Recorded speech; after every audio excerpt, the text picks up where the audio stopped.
According to Charles Darwin, one of the strongest pieces of evidence favoring his theory of common descent was the remarkable similarity among animal embryos.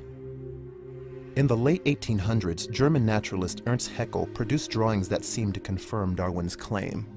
Ernst Haeckel was a German biologist and artist, a contemporary of Darwin's, who, among other things, made some famous drawings of vertebrate embryos, fish, humans, salamanders, chicks, turtles, and so on. And in those drawings, Haeckel tried to show that all these different vertebrates look very much the same as early embryos. Their early similarities showed that they came from a common ancestor, and differences arose only later. The problem is that he faked his drawings. The early vertebrate embryos don't really look that similar at all. The problem with Haeckel's drawings wasn't just that they were inaccurate, they were actually false in many cases. But the real damage was done when these drawings entered into biology textbooks decades ago, and they've never really been taken out. If you open a high school biology text now, or even a college biology text, you'll find these drawings, although they may not refer to them as Haeckel's drawings, and in fact, they trace their ancestry directly to Haeckel. You see the pictures of the embryos. And it's really damaged our understanding of development and our understanding of biology in general. It's clear that Haeckel may have fudged his drawings somewhat to look more like his ideal than they actually are. Now, does that actually take away from what we know about the relationship of embryology to evolution? Not a bit. The whole Haeckel's embryo story has been greatly blown out of significance.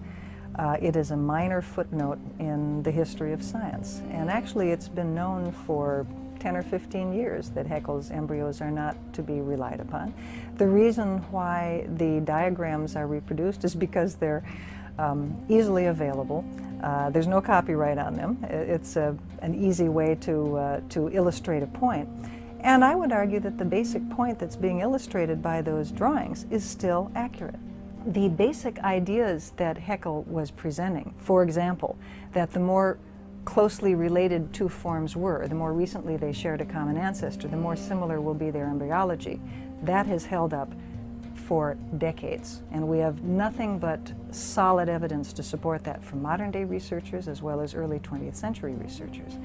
A second point that Haeckel made, that within two closely related forms, earlier stages will be more similar than late stages. That has been held up over and over as well. But if you go back earlier in development, the different classes of vertebrates look even more different. According to Wells, Haeckel, and many modern textbooks, mislead students not just because of faked drawings, but because they leave out the earliest stages of embryonic development.